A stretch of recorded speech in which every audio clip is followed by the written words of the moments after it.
चलिए आज हम समय में पीछे चलते हैं और देखते हैं कि कैसे प्राचीन भारतीय कला जो पहले एक ही तरह की दिखती थी वो धीरे धीरे कैसे बदली और कैसे देश के अलग अलग कोनों में नई नई शैलियों का एक खूबसूरत संगम बन गई। तो सबसे बड़ा सवाल जो हमारे सामने आता है वो ये है कि आखिर पत्थर और मिट्टी ने उस दौर के भारत की कहानी हमें कैसे बताई। इसी सवाल के जवाब को ढूंढते हुए हम इस शानदार कलात्मक विरासत को समझने की कोशिश करेंगे। तो आज की हमारी बातचीत का रास्ता कुछ ऐसा रहेगा।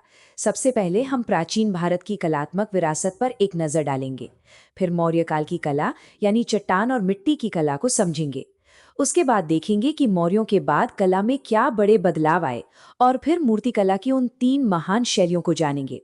और अंत में बात करेंगे कि इसका हमारी संस्कृति पर कितना गहरा असर पड़ा। तो शुरुआत करते हैं मौर्य काल से। देखिए, इसी दौर में कला की 2 बड़ी परंपराओं की नींव रखी गई।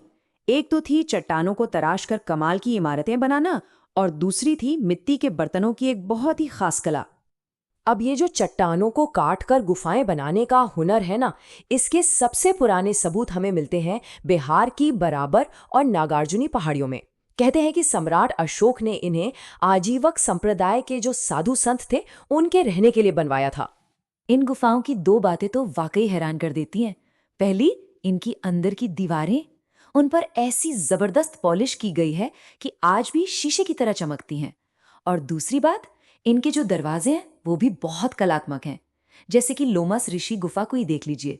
उसके गेट पर एक आधा गोल मेहराब बना है और उस पर हाथियों की एक लाइन उकेरी गई है।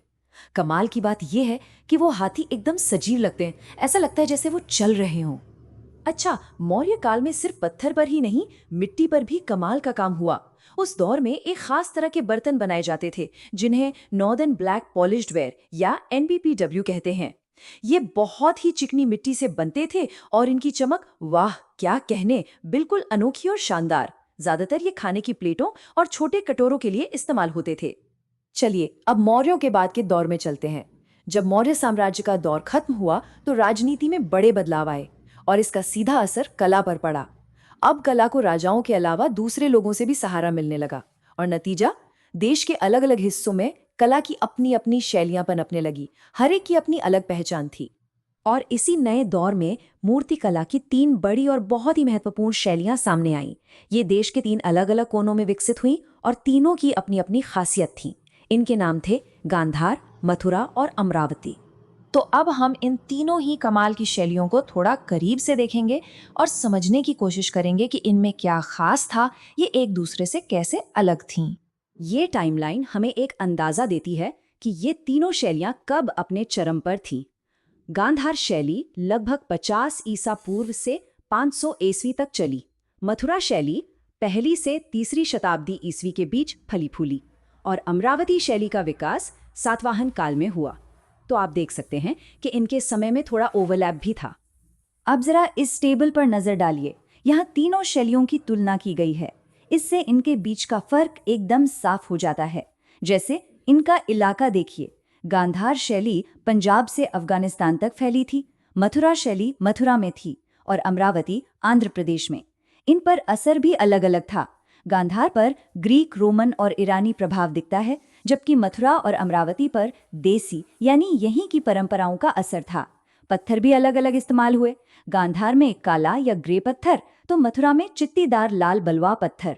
और इनके विषय भी देखिए, गांधार में बुद्ध और बोधिसत्व मुख्य थे, तो मथुरा में बुद्ध के साथ साथ जैन और हिंदू देवी देवताओं की मूर्तियां भी बनी। वहीं अमरावती में ज्यादातर बौद्ध कहानियों और स्तूपों पर काम हुआ। गांधार शैली के बारे में एक बहुत मशहूर कहावत है कि गांधार कलाकार के पास हाथ तो एक यूनानी का था, लेकिन दिल एक भारतीय का था। और ये बात इस शैली को एकदम सही तरीके से बयां करती है। मतलब मूर्तियां बनाने का तरीका, जो तकनीक थी वो तो यूनानी थी, लेकिन जो भावनाएं थीं, जो विषय थे, वो पूरी तरह से भारतीय थे, खासकर बौद्ध धर्म से जुड़े हुए। इसी से एक बिल्कुल नई ग्रीको बौद्ध शैली ने जन्म लिया। बुद्ध की मूर्तियों को बनाने के तरीके में भी इन दोनों शैलियों का फर्क साफ दिखता है। गांधार शैली में बुद्ध को ग्रीक रोमन देवताओं की तरह बनाया गया, एकदम यथार्थवादी, और अक्सर उन्हें बैठे हुए पालथी मारकर दिखाया गया है। वहीं दूसरी तरफ मथुरा शैली ने प्रेरणा अपने ही देश की यक्ष की मूर्तियों से ली। यहाँ बुद्ध की मूर्तियां काफी मजबूत शरीर वाली बनाई गईं, जिनमें उनका सीधा हाथ अभय मुद्रा में यानी आशीर्वाद देते हुए उठा होता था और चेहरे पर दाढ़ी मूछें नहीं होती थीं। मथुरा शैली की कुछ और भी खासियतें थीं। इसी शैली ने पहली बार बौद्ध धर्म के प्रतीकों को इंसानी रूप दिया। जैसा हमने देखा, इसमें एक खास तरह के चित्तीदार लाल बलुआ पत्थर का इस्तेमाल होता था। और ये सिर्फ बौद्ध धर्म तक ही सीमित नहीं थी, यहाँ जैन और हिंदू धर्मों की भी मूर्तियां बनी। इतना ही नहीं, राजाओं और राज परिवार के लोगों की मूर्तियां भी बनाई गईं।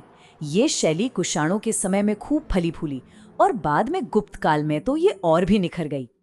और अब आखिर में बात करते हैं दक्षिण की अमरावती शैली की। यह शैली कृष्णा नदी के किनारे फली फूली। इसका केंद्र था एक बहुत ही भव्य बौद्ध स्तूप और सारी कला उसी के इर्द गिर्द विकसित हुई।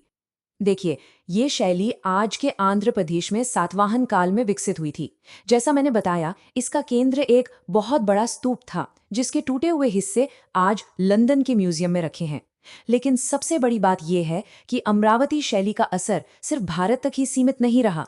इसका प्रभाव श्रीलंका और दक्षिण पूर्व एशिया की कला पर भी बहुत गहरा पड़ा। तो हमने जो ये पूरा सफर देखा, मौर्य काल की एक जैसी लगने वाली कला से लेकर मौर्यों के बाद की रंग बिरंगी और विविध कला तक, ये वाकई में एक शानदार सांस्कृतिक यात्रा है। और यही इस पूरी बातचीत का निचोड़ है कि कैसे प्राचीन भारतीय कला एक शाही एक जैसी शैली से निकलकर आस्था, पहचान और संस्कृति को दिखाने वाली कई अलग अलग क्षेत्रीय शैलियों में बदल गई। हर शैली अपने लोगों की, उनके विश्वास की एक अलग ही कहानी सुनाती है। और ये सब हमें एक आखिरी सवाल पर लाकर छोड़ देता है। जरा सोचिए, जिस तरह उन पुराने कलाकारों ने पत्थर में अपने समय की कहानियां हमेशा के लिए गढ़ दी, उसी तरह हम अपने आज के समय में कला और विश्वास की ऐसी कौन सी विरासत बना रहे हैं जो आने वाली पीढ़ियों को हमारी कहानी बताएगी।